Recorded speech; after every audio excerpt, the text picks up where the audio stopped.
Hello students, कैसे हैं आप लोग। उम्मीद करता हूँ आप सब अच्छे होंगे, अपने घर पे सुरक्षित होंगे। हम आप आ गए हैं हम एक और नई वीडियो लेकर, और इस वीडियो में आज हम बात करेंगे एक्सरसाइज 1.3 इंट्रोडक्शन पे of real number, NCERT class 10th। Exercise 1.3 के इंट्रोडक्शन में हमें एक टॉपिक पढ़ना है, या कहें कि ना है जैसे how to prove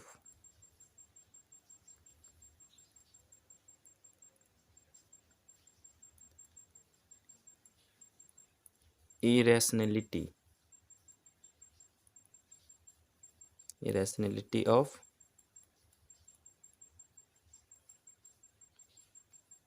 irrational numbers। हमें इसके बारे में सीखना है कि किसी भी इरेशनल नंबर को हम लोग किसी उसकी इरेशनलिटी को कैसे प्रूव करेंगे।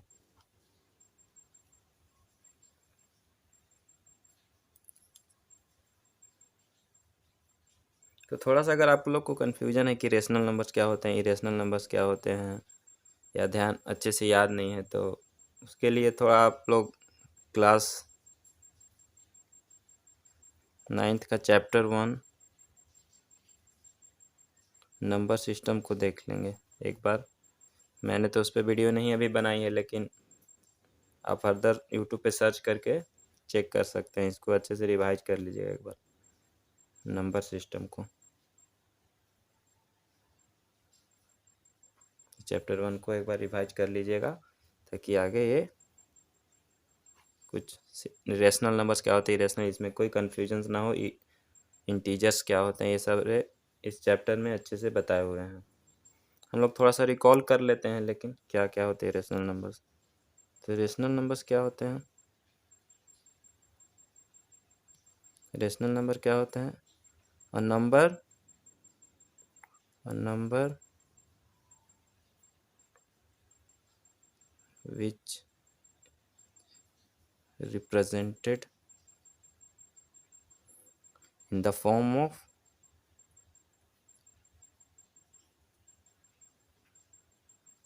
p upon q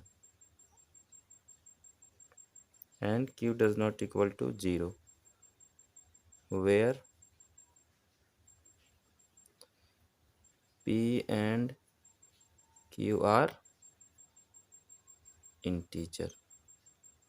rational number का डेफिनेशन अगर आप लोग को पता होगा तो यही होता है ना, a number which is represented in the form of p by q where q does not equal to 0 and p और q जो क्या होंगे, इंटीजर्स होंगे। p and q are integers. उसी प्रकार इरेशनल नंबर क्या होता है? Irrational number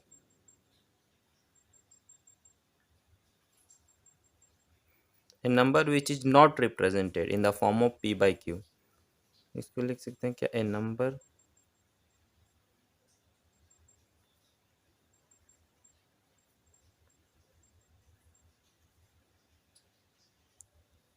which is not represented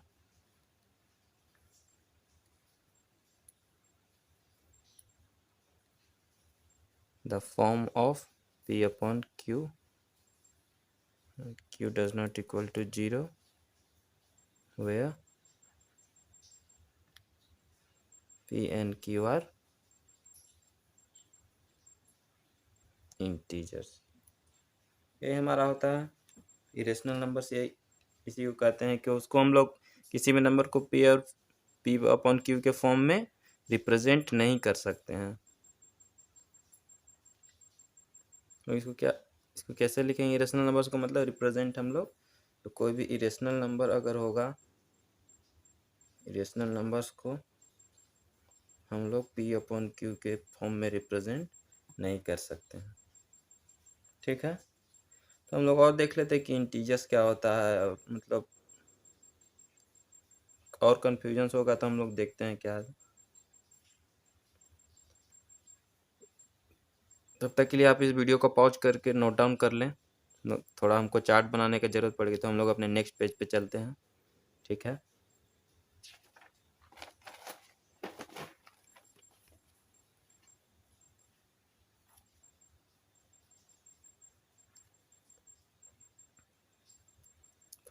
chart जैसे है कि रियल नंबर जो है, रियल नंबर हम लोग लिखते हैं, चार्ट के थ्रू ही हम लोग समझेंगे।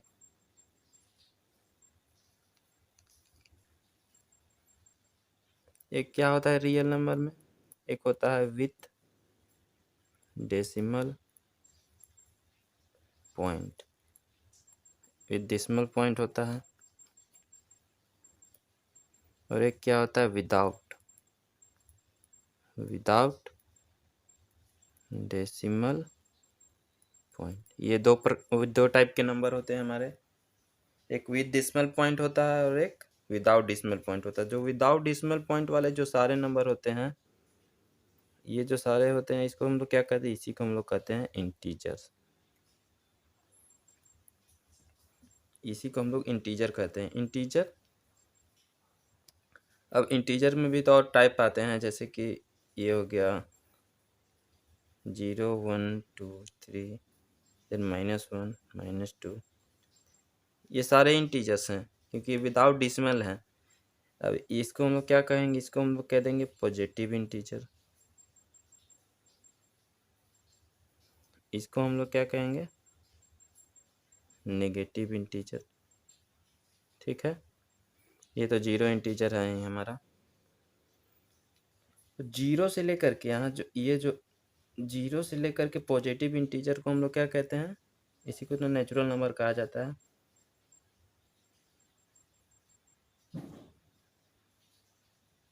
नेचुरल नंबर हम लोग इसी को कहते हैं, और ये नेगेटिव इंटीजर है। तो अब देखते हैं हम लोग विद डेसिमल पॉइंट में कौन कौन से नंबर आते हैं। तो इसमें जो है एक हमारा क्या आता है, terminating,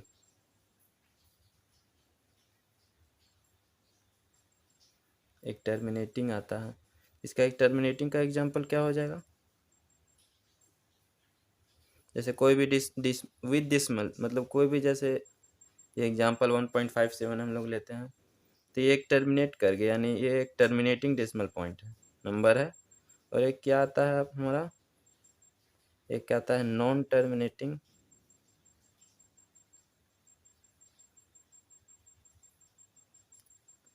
and repeating.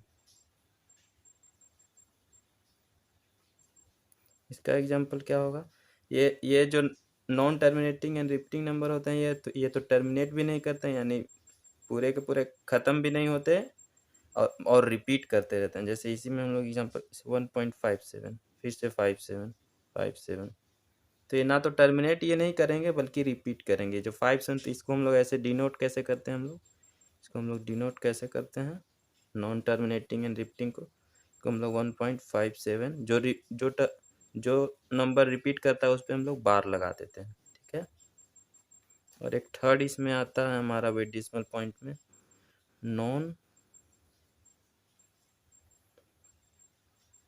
Non terminating and non repeating. Non terminating non repeating, इसका एग्जांपल क्या होगा,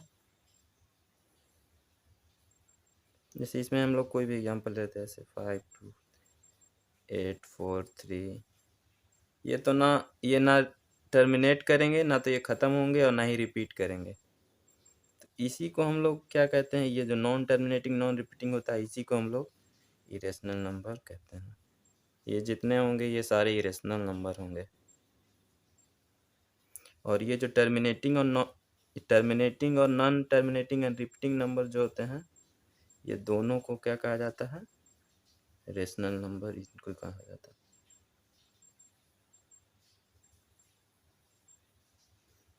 ठीक है, मैं उतना सारा क्लियर करा दे रहा हूँ जो इस एक्सरसाइज 1.3 के हमें क्वेश्चन बनाने में काम आएंगे, वो मैं कुछ नंबर आपको बता दे रहा हूँ। बाकी आपको सारे नंबर्स को अच्छे से देखने के लिए क्लास 9 का नंबर सिस्टम एक बार आप लोग रिवाइज कर लीजिएगा, पढ़ लीजिएगा। ठीक है, तो यही कुछ हमारे यही जो होते हैं रेशनल नंबर्स, इसी को कहते हैं टर्मिनेटिंग को, नॉन टर्मिनेटिंग एंड रिपीटिंग को, और ये इरेशनल नंबर्स में आते हैं non terminating non repeating. Example सारे मैंने दे दिए। तो हम अपने आते हैं उस टॉपिक के ऊपर जो क्या था, how to prove irrationality of irrational numbers. Irrational numbers को हम लोग को इरेशनलिटी को कैसे प्रूव करना है, ठीक है। तो पहले इरेशनल नंबर हम लोग यहाँ से थोड़ा इरेशनल नंबर्स को और के देख लेते हैं क्या क्या होता है।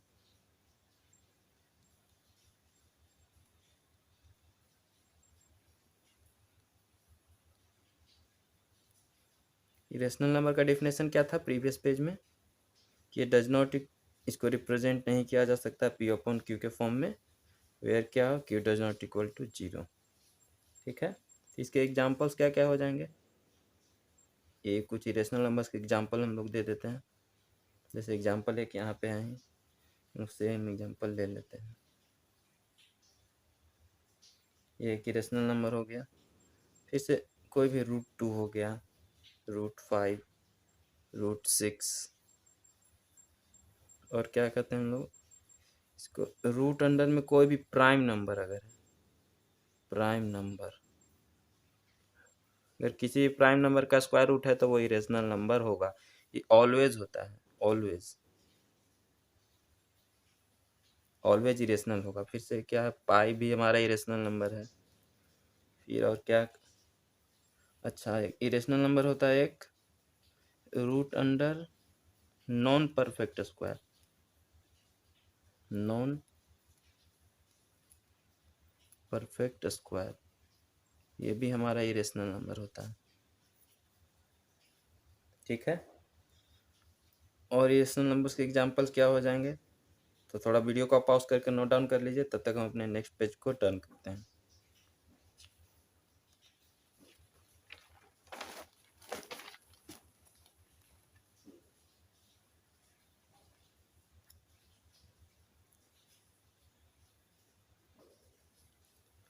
फिर से इरेशनल नंबर्स के कुछ आइडेंटिटीज या प्रॉपर्टीज का पहचान हम लोग ऐसे करते हैं। जैसे क्या हम लोग कह सकते हैं कि अगर रेशनल नंबर आर से रेशनल नंबर है, यहाँ पे रेशनल नंबर को आर से डिनोट करते हैं, में अगर किसी भी इरेशनल को हम लोग ऐड करते हैं तो क्या देगा रिजल्ट, इरेशनल ही देगा, ठीक है। और फिर से क्या है, अगर हम लोग रेशनल में से इरेशनल को सब्ट्रैक्ट करते हैं तो भी हमारा रिजल्ट इरेशनल ही आएगा। जैसे हमारा अगर रेशनल को हम लोग मल्टीप्लाई करते हैं इरेशनल से तो भी रिजल्ट इरेशनल ही आएगा। ये कुछ इरेशनल के आइडेंटिटीज हैं, हम लोग ऐसे प्रूफ करने में इसका यूज करते हैं। जैसे इरेशनल नंबर को अगर हम लोग इरेशनल नंबर से मल्टीप्लाई करेंगे तो ये थोड़ा ये इरेशनल भी दे सकता है या फिर रेशनल नंबर भी देगा, ठीक है। इसका एग्जांपल हम लोग ले लेते हैं इस वाले केस का। जैसे √3 एक इरेशनल नंबर है, क्योंकि इरेशनल नंबर इंटू अगर हम लोग इरेशनल नंबर करते हैं तो क्या देगा, ये तो 3 आ जाएगा, तो क्या देखिए हमारे यहाँ पे क्या आ गया, रेशनल आ गया 3, ठीक है। और अगर हम √3 इंटू √5 कर दें तो क्या आ जाएगा, √15, जो कि हमारा इरेशनल है। तो अगर हम लोग इरेशनल इंटू इरेशनल करते हैं तो ये या तो इरेशनल नंबर भी दे सकता है या फिर रेशनल नंबर भी दे सकता है। बाकी यही कुछ आइडेंटिटी अगर है, या फिर अगर हम रेशनल नंबर से, अच्छा ये तो नहीं, ठीक है, यही कुछ है हमारे। तो हमें क्या पढ़ना था हमारे टॉपिक में, जो क्या था कि हमको how to prove irrationality of irrational numbers को हम लोग कैसे प्रूव करेंगे। उससे जानने से पहले हम एक छोटा सा थ्योरम के बारे में पढ़ना है, वो हम लोग जान लेते हैं। थ्योरम क्या है, एक थ्योरम है छोटा, इसको काम आएगा, उसको प्रूव करने में यूज आएगा, इसको वो जान लेते हैं। इफ, इसको ध्यान से देखिएगा, if P is prime, P divides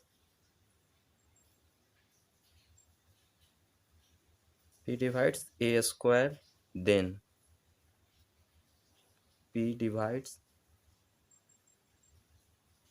A also। एक थ्योरम है, इसको समझिए। If P is a prime, अगर P कोई प्राइम नंबर है, P डिवाइड्स ए स्क्वायर, अगर P किसी ए स्क्वायर को डिवाइड करता है, then P divides A also, तो ए को भी वो डिवाइड करेगा। थोड़ा सा एग्जाम्पल से हम लोग समझते हैं, कोशिश करते हैं इस थ्योरम को। जैसे कि हम लोग लेते हैं, जैसे 2 डिवाइड्स हम लोग लिख रहे हैं 36 को हम लोग 6 का स्क्वायर लिख सकते हैं ना, तो इस थ्योरम के अनुसार क्या हो जाएगा, देन 2 डिवाइड्स 6 आल्सो। ठीक है, यही इस थ्योरम का मतलब है कि अगर p डिवाइड्स a स्क्वायर है then p divides a also, तो a को भी डिवाइड करेगा। ये एक छोटा सा थ्योरम था, इसको हम लोग ये थोड़ा ध्यान में रखिएगा। फिर आते हैं हम लोग अपने टॉपिक के ऊपर, जो हमको प्रूव करना था, how to prove irrationality of irrational number.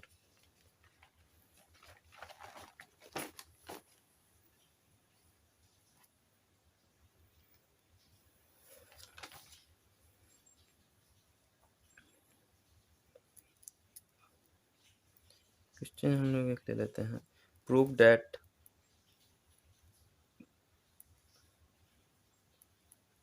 √2 is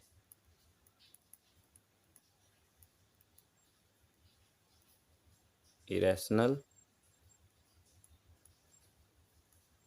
number. √2 को हमको इरेशनल प्रूव करना है, तो हम लोग इसको कैसे प्रूव करेंगे।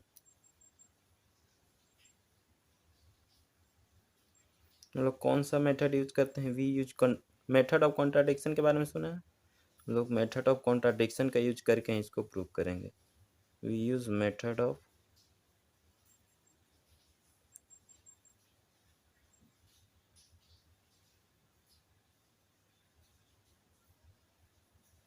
ठीक है, मेथड ऑफ कॉन्ट्राडिक्शन से हम लोग इसको इरेशनल प्रूव करेंगे। तो हम लोग मान लेते हैं let 2 is a rational number. हम लोग √2 को रेशनल नंबर मान लेते हैं। ठीक है, तो रेशनल नंबर का स्टेटमेंट क्या कहता है, √2 अगर रेशनल है तो हम लोग क्या लिख सकते हैं, √2 को हम लोग p/q के फॉर्म में लिख सकते हैं ना, where q does not equal to 0। ठीक है, ये रेशनल नंबर का डेफिनेशन यही कहता है ना हमें। ठीक है, और एक बात यहाँ क्या होगा, p एंड q आर को प्राइम्स। यहाँ p और q जो होंगे को प्राइम्स होंगे। ये जो p का मतलब क्या है कि ये जो होंगे हमेशा ये होंगे जो क्या सिंपलेस्ट फॉर्म में होंगे। सिंपलेस्ट फॉर्म मतलब क्या हो गया, को प्राइम्स है, इसका मतलब हैव एचसीएफ, इन लोग का एचसीएफ क्या होगा 1 होगा। ठीक है, इसको सिंपलेस्ट फॉर्म में ही रखना है p/q को। जैसे यहाँ पे थोड़ा सा समझ लीजिए, जैसे हम लोग एक एग्जांपल लेते हैं, अगर 20/40 है तो इसको हम लोग क्या फर्दर लिख सकते हैं, 10/20 भी लिख सकते हैं, 5/10 भी लिख सकते हैं, और 1/2 भी। तो हमको हमेशा क्या इसके सिंपलेस्ट फॉर्म में लिखना है, इस ये वाले फॉर्म में। ठीक है, क्योंकि इसका एचसीएफ क्या आ रहा है 1, को इसी के फॉर्म में लेके। तो हम वापस आते हैं हम लोग अपने प्रोसीजर पे। तो इसको हम लोग क्या ले लिए, √2 को p/q लिख सकते हैं। हम लोग यहाँ पे क्रॉस मल्टीप्लाई करते हैं, तो √2 क्या हो जाएगा equal to p, cross multiply करें यहाँ पे। ठीक है, हम लोग क्या करते हैं, squaring on both side, squaring on both side क्या हो जाएगा, √2 का स्क्वायर 2 हो जाएगा, यानी 2q² इक्वल टू p²। ठीक है, तो q² इक्वल टू क्या हो जाएगा, p²/2। तो देखिए तो यहाँ क्या हो गया, जो 2 है ये 2 है, p² को डिवाइड कर रहा है कि नहीं, 2 डिवाइड्स p²। देन तो क्या लिख सकते हैं, पिछले थ्योरम में क्या पढ़ा था, when 2 divides a² then 2 divides a also, this implies 2 divides p also, लिख सकते हैं उस थ्योरम का यूज करके हम लोग। ठीक है, जब जब 2p को डिवाइड करेगा तो कोई भी वैल्यू हमको, यानी जब p 2p को डिवाइड करेगा तो कोई भी हमको वैल्यू क्या आएगा, c, हम लोग जैसे कोई भी वैल्यू ले लेते हैं, तो लिख देते हैं हम लोग लेट से p/2 गिव्स c। ठीक है, कोई भी वैल्यू एक c आएगा, तो यहाँ से p का वैल्यू क्या आ गया 2c। ठीक है, तो यहाँ पे तो पेज फुल हो गया। तब तक आप अगले वीडियो को पॉज करके यहाँ तक नोट डाउन कर ले, नहीं तो हम लोग अपने अगले पेज पे चलते हैं भी और सॉल्व करना बाकी है। पी का वैल्यू यहाँ क्या आ गया 2c, ठीक है।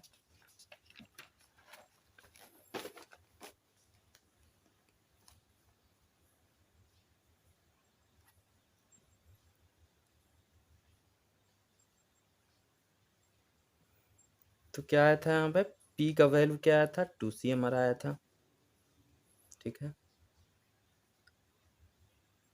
तो हमको इसको क्या करना होगा, पुट द वैल्यू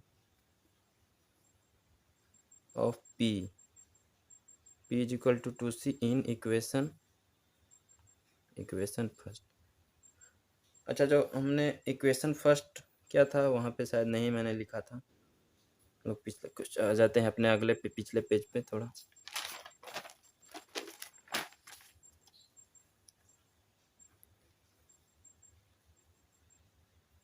ये जो हमारा इक्वेशन था इसको हम लोग इक्वेशन फर्स्ट ले लेते हैं, ये जो हमारा आया था।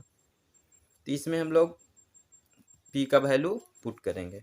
p का वैल्यू क्या है यहाँ पे 2c है ना, तो इस इक्वेशन में हम लोग p का वैल्यू पुट करेंगे, ठीक है। तो क्या आ जाएगा यहाँ पे p इज इक्वल टू क्या आ जाएगा 2c थी √2q is equal to 2c आ जाएगा, ठीक है। इक्वेशन में वैल्यू पुट करने के बाद क्या आएगा √2q is equal to 2c आ जाएगा, ठीक। p का वैल्यू पुट करने में इक्वेशन फर्स्ट पे। तो फिर से हम लोग स्क्वायरिंग करेंगे इसको again, squaring on both side, ठीक है। क्या हो जाएगा ये 2q² हो जाएगा, यहाँ पे हो जाएगा 4c², ये 2 से कैंसिल हो जाएगा 2 में, यानी q² इज इक्वल टू क्या आ गया 2c²। और क्या लिख सकते हैं इसको हम लोग q²/2 is equal to c। तो फिर से उस थ्योरम का यूज करिए, देखें यहाँ पे क्या है 2 डिवाइड्स q², इसलिए 2 डिवाइड्स q ऑल्सो। उस थ्योरम का यूज करके हम लोग ये लिख सकते हैं। तो अब तो क्या हो जाएगा यहाँ पे हम लोग q/2 कोई हम लोग वैल्यू ले लेते हैं, क्या आएगा कोई भी d वैल्यू इस बार ले लेते हैं। लेट से लिख लेते हैं हम लोग, let say q/2 give d, q is equal to क्या आ जाएगा 2d। तो एक बार क्या आया था हमारा p का वैल्यू पिछले में क्या आया था यहाँ पे, तो हम लोग लिखते p का वैल्यू क्या आया था 2c। यहाँ से देखिए p का वैल्यू क्या आया था 2c और q का वैल्यू क्या आ रहा है 2d, ठीक है। तो क्या हम लोग लिख सकते हैं सिंस, कंक्लूजन देखिए क्या निकलता है, since p and q are coprimes, चूंकि p और q आर को प्राइम्स है, therefore p and q cannot have p and q cannot have 2 as its common factor. देखिए तो ये p और q का कॉमन फैक्टर, ये तो 2 कॉमन फैक्टर आ जा रहा है, जबकि p और q हम लोग को क्या था को प्राइम था जिसका HCF 1 था। तो यहाँ पे तो 2 एज ए कॉमन फैक्टर यहाँ पे हमको शो हो रहा है। तो क्या हमने क्या ये यहाँ पे क्या हो रहा है दिस इज कॉन्ट्राडिक्ट, ये कॉन्ट्राडिक्ट हो गया, गलत हो गया, कॉन्ट्राडिक्ट्स आवर, जो हमने माना था, क्या हमने माना था √2 को रेशनल माना था, तो आवर एजप्शन क्या हमारा जो माने थे हम लोग, एजप्शन इज रॉन्ग। क्या हमने एजप्ट किया था, एज्यूम किया था that √2 is rational number, √2 is rational number, इसलिए क्या हो जाएगा दिस इम्प्लाइज √2 इज जब हमारा जो एजप्शन था वो रॉन्ग हो गया तो हमने क्या माना था, रेशनल माना था। इसका मतलब रूट टू रेशनल नहीं है, ये इरेशनल नंबर है। रूट टू इज इरेशनल, ये हमारा प्रूफ हो गया। हम लोग ऐसे इसको मेथड ऑफ कॉन्ट्राडिक्शन से प्रूव कर सकते हैं। बाकी इस टाइप के और सारे क्वेश्चन आप कर सकते, जैसे आप रूट 3 का कोई कहेगा कि रेशनलिटी प्रूव करना है तो कर लेंगे हम लोग। रूट 5, रूट 7, सेम मेथड को इसी को अप्लाई करना है, मेथड ऑफ कॉन्ट्राडिक्शन को बिल्कुल ऐसे ही करके इस थ्योरम का यूज करके, जो था 2 divides A square then 2 divides A also, use करके हम लोग बना सकते हैं। और जबकि लैंग्वेज भी आपको सारा मैंने लिख दिया, आप एग्जाम में भी ऐसे बना सकते हैं, कोई दिक्कत नहीं होगी। यही था हमारा 1.3 के इंट्रोडक्शन में। और आप एक दो एग्जाम्पल्स एनसीईआरटी के हैं, इसमें थोड़ा इम्पोर्टेंट एक एग्जाम्पल हम लोग देख लेते हैं। इसको आप वीडियो को पॉज करके नोट डाउन कर लीजिएगा, ये बहुत इंपॉर्टेंट है। एक्सरसाइज में भी ऐसे क्वेश्चंस टाइप के आपको आएंगे।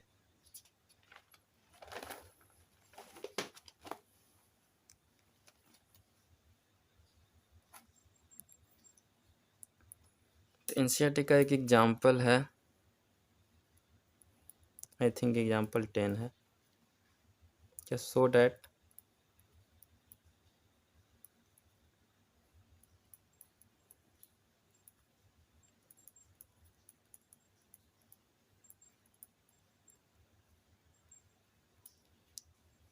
शो करना है 5 माइनस रूट 3 इज इरेशनल।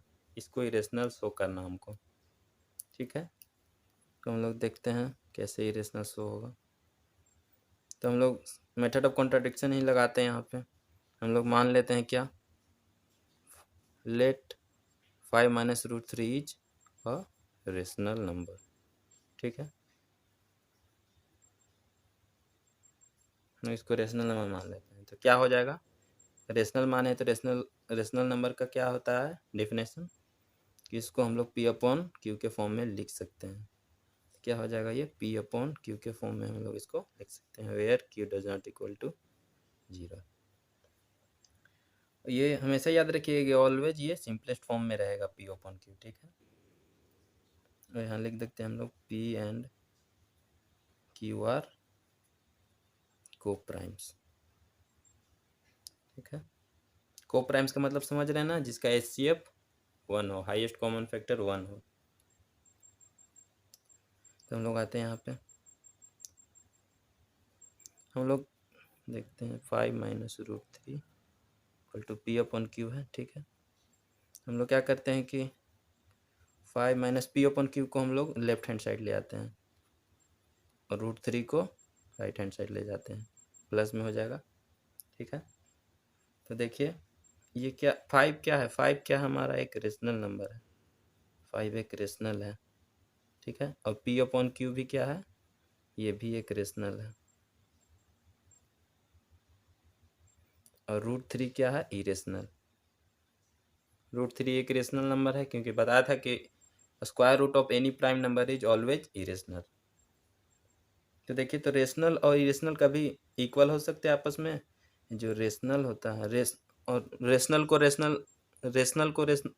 को अगर हम लोग सब्ट्रैक्ट करेंगे रेशनल नंबर से तो वो भी रेशनल ही देगा। आइडेंटिटी लिखवाया था ना, अगर रेशनल में से हम लोग रेशनल नंबर को सब्ट्रैक्ट करेंगे तो ये रेशनल ही रहेगा, इरेशनल थोड़ी होगा। तो हम लोग क्या लिख सकते हैं यहाँ से, rational number does not equal to irrational, ये हो गया। लेकिन यहाँ पे तो हमारा क्या आ रहा है, इक्वल आ रहा है। तो यहाँ पे कॉन्ट्राडिक्ट हो गया कि नहीं, this is contradict. our assumption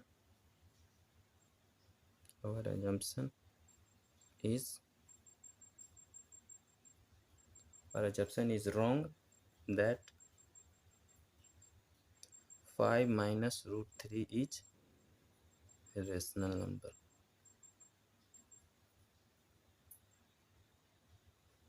this implies क्या हो जाएगा, 5 माइनस रूट 3 क्या हो जाएगा, इज इरेशनल नंबर। इसको ऐसे प्रूफ हम लोग कर सकते हैं। इसी टाइप के क्वेश्चन, ये एग्जाम्पल 10 था, इस टाइप के क्वेश्चन हमारे एक्सरसाइज में भी मिल जाएंगे 1.3 के। और इससे पहले वाले एग्जाम्पल में था √3 को इरेशनल प्रूव करना, √3 को इरेशनल प्रूव करना था एग्जाम्पल 9 में। एनसीईआरटी की अगर बुक अपने सामने लेके बैठे होंगे तो देख लेंगे। √3 को तो हम लोग सेम जो जैसे √2 को इरेशनल प्रूव किया था उसी प्रकार √3 को हम लोग इरेशनल प्रूव कर लेंगे। बाकी एग्जाम्पल 10 थोड़ा सा डिफरेंट था तो हम लोग इसको तो आइडेंटी यूज करके कर लेंगे कि रेशनल में से रेशनल को सब्ट्रैक्ट करेंगे तो वो भी रेशनल ही देगा, लेकिन यहाँ पे क्या था इरेशनल आ रहा था, तो हम लोग यहाँ पे यहीं से कॉन्ट्राडिक्ट करके प्रूव कर सकते हैं। ठीक है, hope you guys like this video अच्छी लगी है तो लाइक कीजिएगा, सब्सक्राइब कर लीजिएगा हमारे चैनल को स्टडी विथ पीके को। मिलते हैं हम लोग अपने अगले वीडियो में।